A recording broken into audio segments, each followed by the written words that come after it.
Selamat siang Bapak dan Ibu dosen serta rekan-rekan yang lainnya.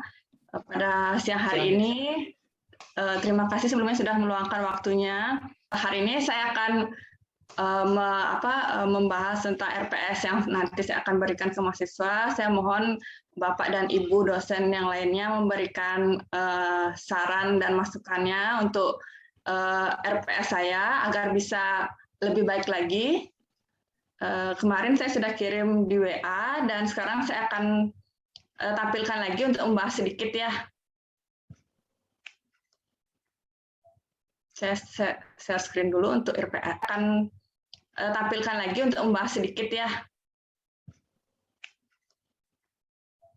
Saya share screen dulu untuk RPS. Oke, sudah terlihat ya? Oke, mata kuliah yang saya ambil kali ini adalah asas manajemen. Di sini ada beberapa CPL dari mata kuliah. Mungkin sudah Bapak dan Ibu lihat ya. Kemudian dari pembagian materinya. Yang pertama ada pendahuluan, terus yang kedua itu ada konsep dasar manajemen.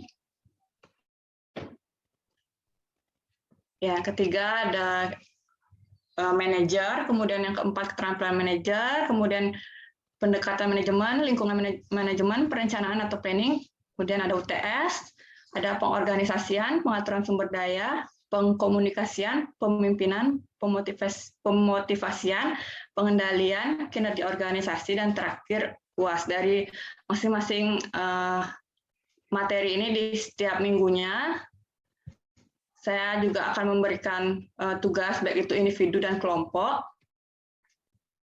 Kemudian akan melempar beberapa kasus seputar manajemen yang ada di sebuah perusahaan besar. Saya akan lempar kasus tersebut untuk dianalisis oleh mahasiswa dan untuk tugas individu mungkin saya akan memberikan kuis-kuis yang langsung bisa dilihat nilainya setelah mereka menjawab melalui LMS atau e-learning yang kita miliki. Di sana sudah bisa ditampilkan juga ya nilai-nilainya. Dan itu dapat memotivasi mereka untuk mendapat nilai yang bagus. Kemudian untuk UTS-nya dan UAS saya juga akan memberikan soal terkait dengan materi yang sebelumnya sudah saya berikan, yaitu berupa mungkin pilihan ganda atau berupa esai. Kemudian saya juga akan memberikan tugas membuat makalah untuk melatih mereka untuk menyusun atau menulis sebuah perencanaan. Misalnya mereka mempunyai sebuah perusahaan dan mereka harus menyusun bagaimana manajemen yang ada di perusahaan mereka sendiri.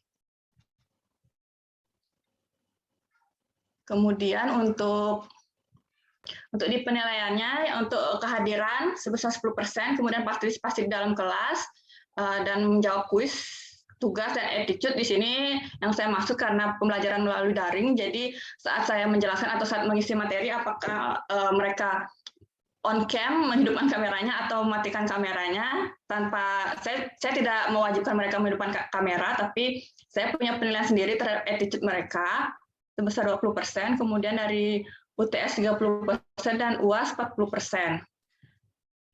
Kemudian ini merupakan buku-buku yang bisa mereka cari. Di sini ada, kalau misalnya mereka mau membeli atau mendapatkannya di perpustakaan, buku-buku ini ada, dan melalui e-book juga buku-buku ini tersedia.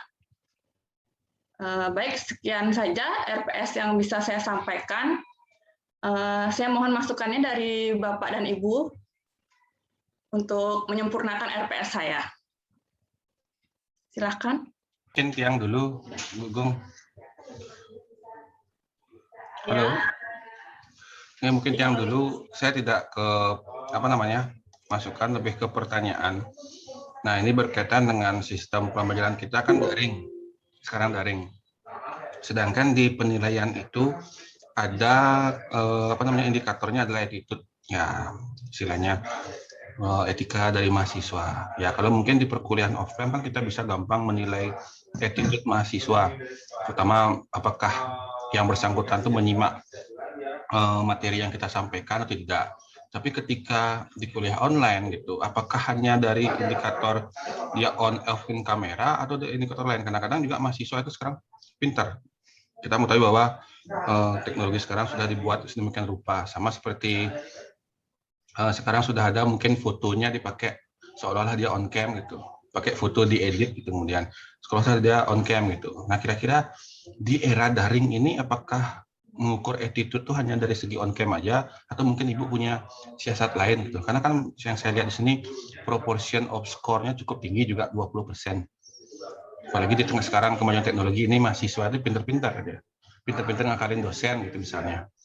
Nah, mohon infonya dari Ibu terkait dengan proses pembelajaran yang Ibu lakukan. Terima kasih. Baik Pak Wimas, saya akan menanggapi dari penilaian attitude yang saya masukkan di bagian penilaian. Ya, seperti yang Pak Wimas katakan, memang ada beberapa mahasiswa yang saat on cam hanya menampilkan foto saja. Nah, itu juga saya akan jadikan penilaian. Dan selain on cam dan saat saya memberikan materi, apakah mereka ada interaksi, itu juga saya masukkan ke nilai attitude. Kemudian di luar dari saat saya menyampaikan materi, saat mereka misalnya izin tidak mengikuti perkuliahan saya, itu juga saya akan masukkan juga apakah mereka menyampaikan atau setelah perkuliahan. Soalnya saya punya punya pengalaman, saya sudah mengajar, kemudian 2 hari kemudian mereka baru menyampaikan bahwa tidak dapat mengikuti pelajaran saya, padahal kan itu bukan jadwal saya. Itu juga termasuk attitude, berarti kan mereka tidak memperhatikan jadwal perkuliahan mereka, seperti itu. Dari saya sih penilaian saya tentang attitude itu sebatas itu. Apakah yang lain atau Bapak Ibu bisa memberikan masukan lain, karena kita kan pembelajarannya melalui daring.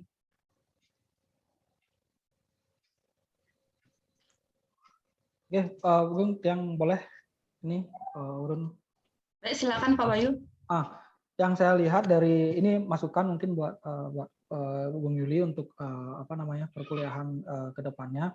Yang saya lihat di bagian RPS-nya ini kan pengalaman bukan pengalaman. Jadi kemampuan akhir mahasiswa itu terkait dengan dengan pembelajaran kita kan masih level memahami, kalau nggak salah itu di C2 ya, di kognitifnya. Bukannya sebaiknya kita mengarahkan mahasiswa ke level C3 ke atas. Kalau tidak dia mampu menguasai kemampuan akhirnya, dia mampu menganalisis gitu, dengan kata kunci menganalisis, bukan lagi memahami gitu. Jadi mungkin ini masukan buat saya, sehingga dalam taksonomi Bloom itu kan ada 6 gitu ya, 6 capaian itu ya. Nah, kan tadi disarankan untuk memasukkan paling tidak C3 ke atas gitu, C3, C4 dan C4 ya, C4 ke atas gitu ya. Agar bisa mahasiswa itu bisa mencapai higher thinking gitu kan. Jadi saran saya mungkin ditambahkan dia memahami dan gitu, sehingga kognitifnya bisa naik dia ke atas gitu. Jadi tidak hanya sekedar memahami aja, tapi dia bisa, paling tidak dia kan harus ada di level atasnya, bisa mengaplikasi, bisa mengkritisi, bisa mencipta gitu kalau nggak salah di bagian taksonomi. Itu masukan untuk bagian pembelajarannya. Baik, terima kasih masukannya Pak Bayu. Saya akan perbaiki lagi RPS saya agar sesuai dengan pembelajaran yang diharapkan. Kalau tidak ada, saya mengucapkan terima kasih banyak atas saran dan masukannya dari RPS saya. Saya akan memperbaiki ini dan berusaha meningkatkan apa saja yang perlu saya jadikan dari tadi penilaian dari attitude. Dan sekian dari saya. Terima kasih sekali lagi. Mohon maaf apabila ada kekurangan dari penyampaian saya. Selamat siang. Selamat siang adik-adik mahasiswa yang sudah bergabung dalam perkuliahan yang Ibu berikan pada kesempatan hari ini. Ini merupakan pertemuan kedua dan materi yang akan Ibu bahas di sini adalah mengenai konsep dasar manajemen. Ibu akan share screen terlebih dahulu ya materinya. Baik, kita mulai yang pertama, hakikat manajemen. Pengertian manajemen secara etimologis. Tunggu sebentar. Pengertian manajemen secara etimologis, manajemen berasal dari kata to manage yang artinya mengatur. Istilah manajemen atau dalam bahasa Inggris manajemen telah diartikan oleh berbagai pihak dengan perspektif yang berbeda. Misalnya pengelolaan, pembinaan,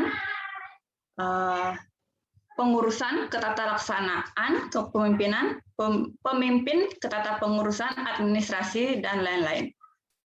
Kemudian yang kedua, pengertian manajemen secara terminologis. Manajemen merupakan suatu kegiatan atau seni dalam mengurus, memimpin, mencapai, dan memerintah.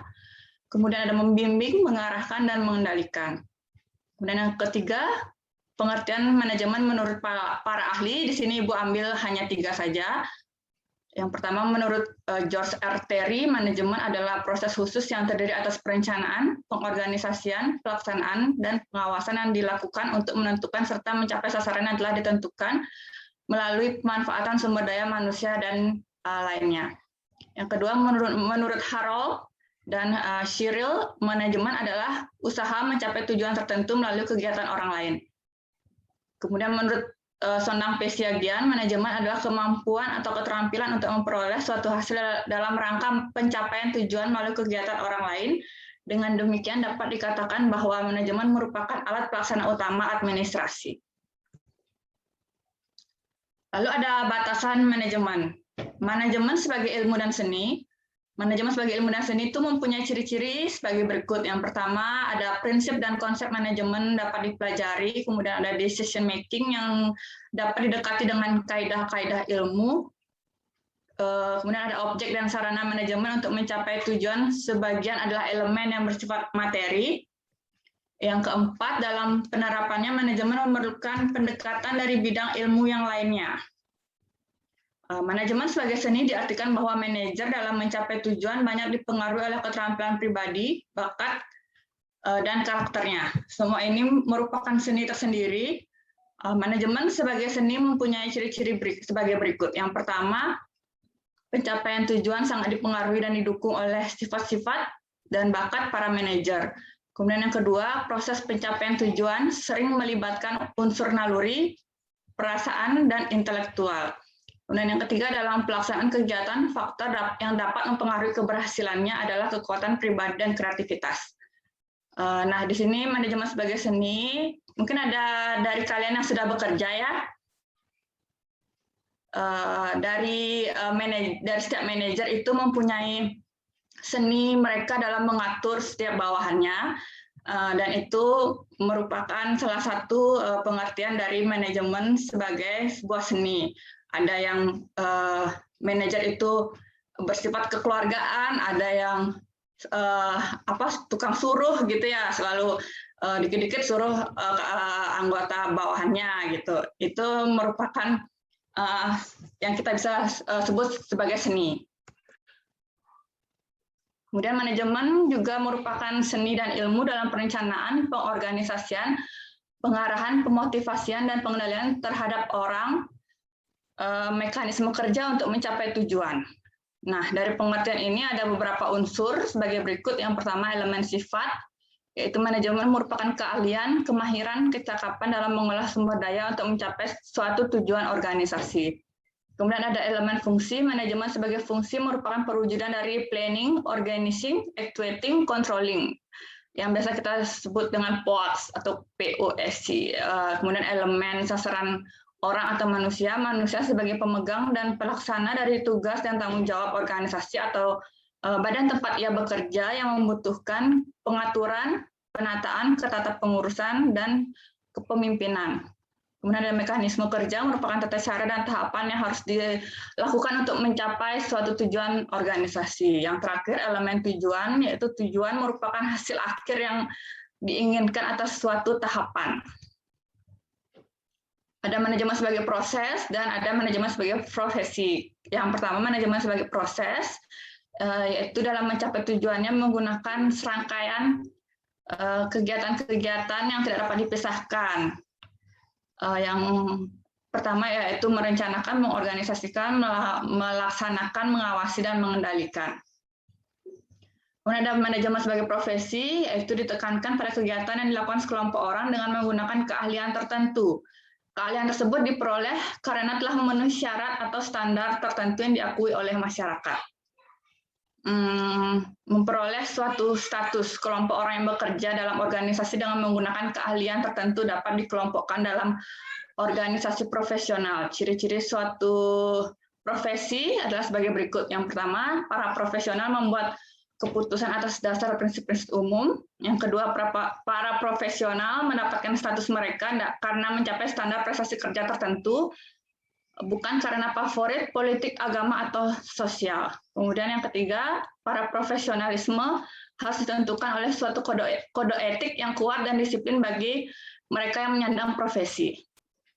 Kemudian manajemen profesional, ciri-ciri manajemen profesional dalam pengembangan mutu SDM dapat dilihat dari sisi operasional dan manajerial, yaitu yang pertama memperoleh dukungan top manajemen, yang kedua bermanfaat untuk kepentingan internal dan eksternal organisasi, yang ketiga memiliki program jangka panjang yang berkesinambungan, kemudian yang keempat berorientasi ke masa depan dan pendekatan holistik, kemudian melaksanakan prinsip efisiensi dan efektivitas, kemudian melakukan tindakan secara terencana dan terprogram, melakukan monitoring, evaluasi, dan menerima umpan balik, kemudian ada memiliki karyawan dan pimpinan unit yang memiliki kompetensi atau keahlian dan pengalaman panjang di bidangnya, lalu ada mampu menggunakan teknologi tepat guna, kepemimpinan dalam bangun komitmen, kemudian ada semua lapisan berpartisipasi aktif dalam semua aktivitas, kerjasama tim yang solid itu juga penting, kemudian memberikan penghargaan kepada setiap karyawan yang berprestasi, kompensasi termasuk peluang pendidikan lanjutan dan promosi atau karir.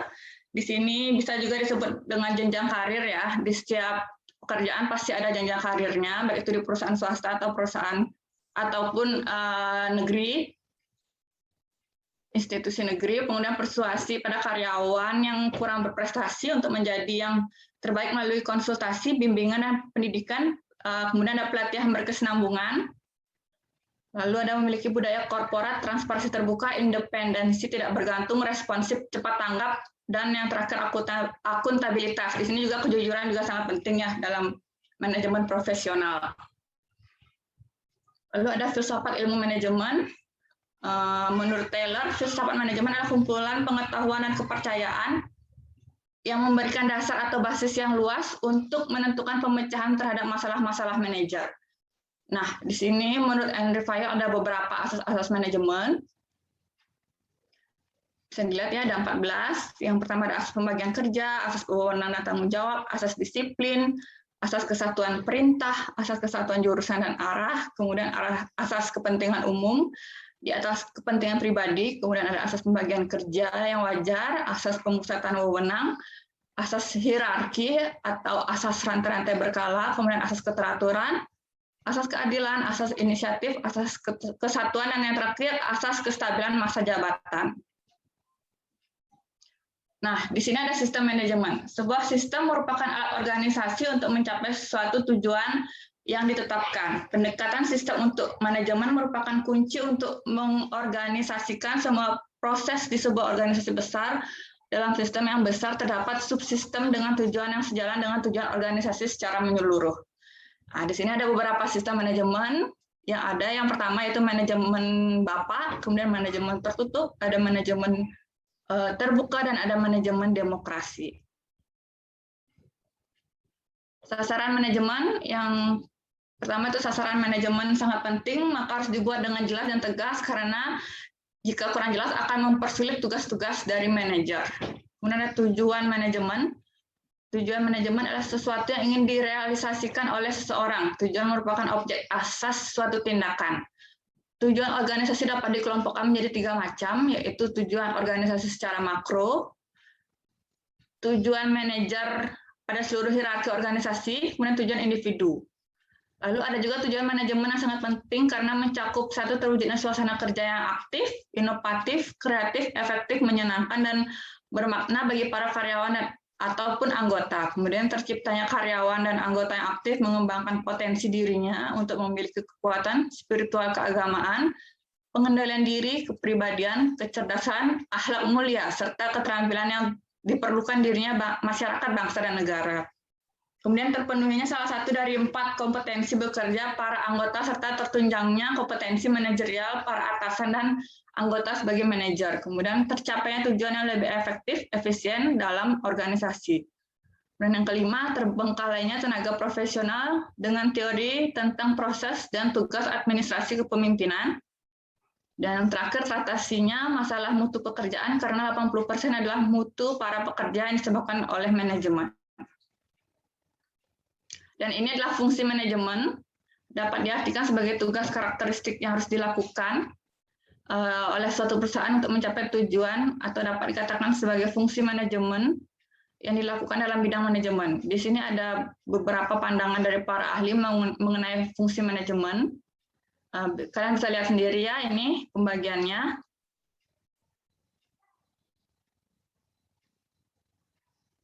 Nah, sebelum masuk ke tugas, sekian dari penjelasan Ibu. Apakah ada yang ingin ditanyakan?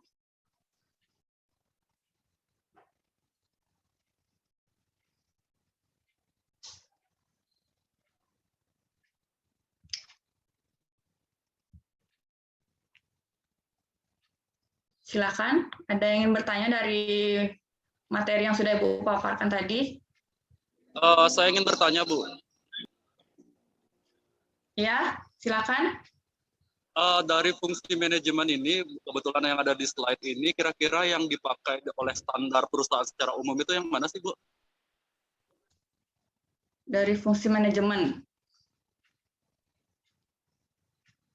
Nah, biasanya dari fungsi manajemen yang lebih umum dipakai itu adalah yang tadi, POATS itu yang planning, organizing, actuating, dan controlling. Jadi itu sudah mencakup semuanya dari planning itu adalah perencanaan, kemudian ada organizing yaitu pembagian tugas wewenang, kemudian ada actuating itu adalah bagaimana mereka bekerja untuk mencapai suatu tujuan dengan melaksanakan tugas dari masing-masing organisasi tersebut. Kemudian ada controlling yang terakhir itu pasti harus ada.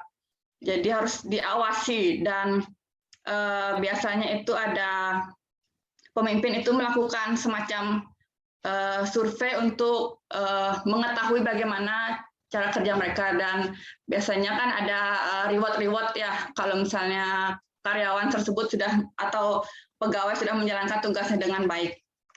Dan yang tidak menjalankan dengan baik juga pasti ada punishment-nya, seperti itu. Terima kasih, Bu. Ya, terima kasih Bayu.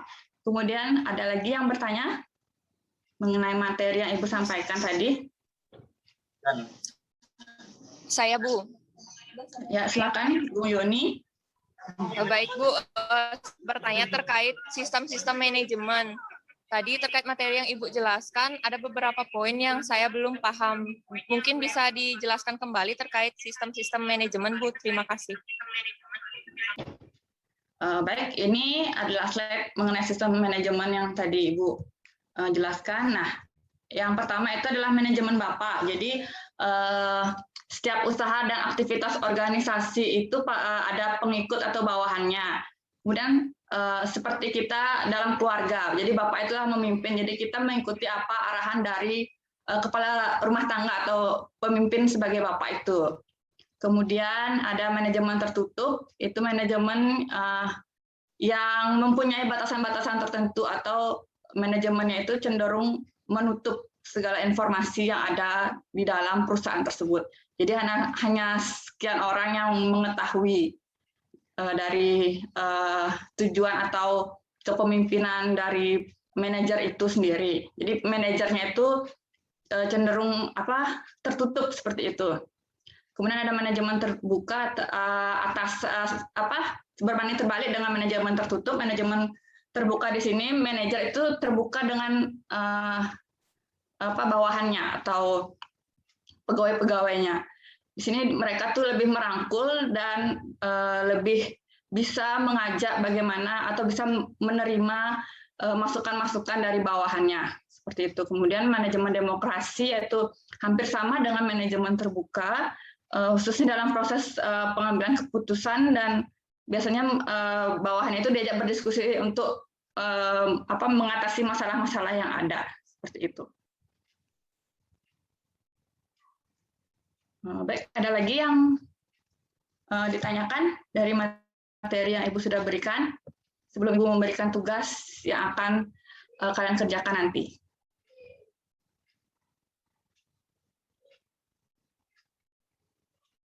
Sepertinya sudah cukup ya, ini untuk tugasnya.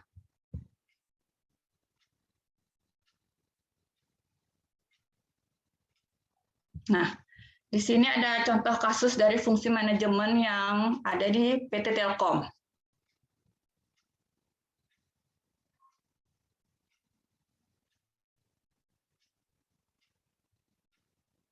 Oke, nanti ini slide ini Ibu atau PPT ini Ibu akan share lagi di grup WhatsApp kalian, grup kelas kalian ya. Jadi ini dibaca dulu mengenai fungsi manajemen yang ada di PT Telkom. Kemudian ada fungsi apa yang mereka terapkan di sana, fungsi manajemen apa. Nah, ini tugas individunya. Jadi yang pertama itu buatlah analisis kasus fungsi manajemen pada PT Telkom tersebut sesuai dengan kasus yang Ibu tampilkan tadi. Kemudian yang kedua, dalam pencapaian visi dan misi PT Telkom menggunakan unsur manajemen yang mana.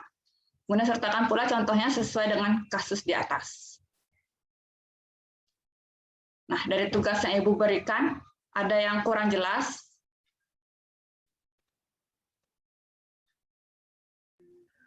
Tugasnya dikumpul kapan, Bu? Oke, karena ini tugas individu dan menurut Ibu ini bisa dikerjakan cepat dan tidak membutuhkan waktu yang lama, jadi ya, Ibu minta ini 1 minggu ya, jadi di pertemuan minggu depan tugas ini Ibu sudah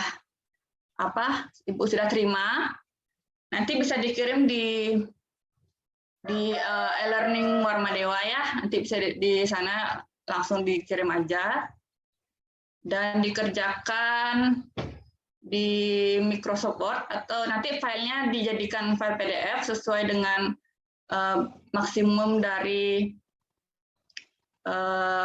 filenya itu. Jadi tidak boleh melewati maksimum file yang ada di e-learning seperti itu. Tidak ada batasan untuk berapa lembarnya itu ya. Jadi sesuaikan analisisnya sesuai dengan pendapat kalian sendiri. Sudah jelas mengenai tugasnya? Sudah, Bu. Jadi Ibu harapkan semua mengerjakan dengan oke. Jadi semua mengerjakan dengan baik ya tugas ini. Baik, sekian dari perkuliahan hari ini. Terima kasih yang sudah menyimak dengan baik materi yang sudah Ibu berikan. Semoga ini bermanfaat bagi kalian, terutama yang sudah bekerja dan bisa menerapkan manajemen ini dalam pekerjaan kalian. Oke, selamat siang dan terima kasih. Siang, Bu. Siang, Bu. Terima kasih, Bu. Selamat siang Bapak dan Ibu dosen, rekan-rekan saya sekalian.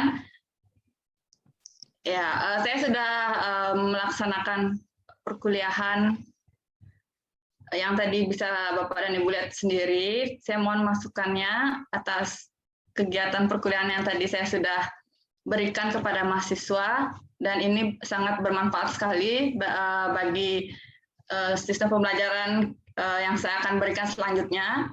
Silakan ada masukannya untuk saya. Mungkin saya dulu, Bu Gung Yuli. Silakan Bapak Bayu. Ya, waktu mungkin ini pembelajaran juga bagi bagi kita semua. Tadi kan ada pas di waktu presentasi ini kok ada ada deretan bukan istilah apa tadi itu yang panjang itu sampai di bawah. Jadi pas membacakan itu istilahnya mungkin terlalu panjang kali ya. Jadi harus dirunut. Jadi tidak semua disampaikan secara lisan begitu. Jadi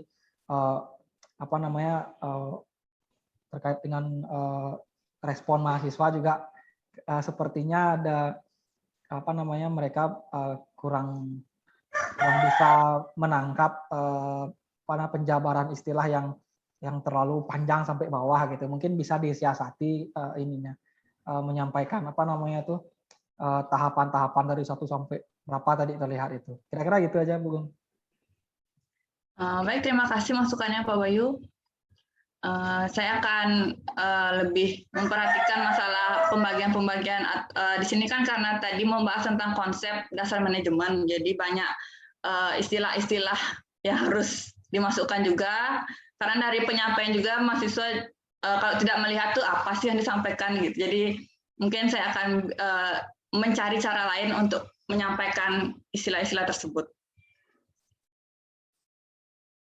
Silakan dari yang lainnya.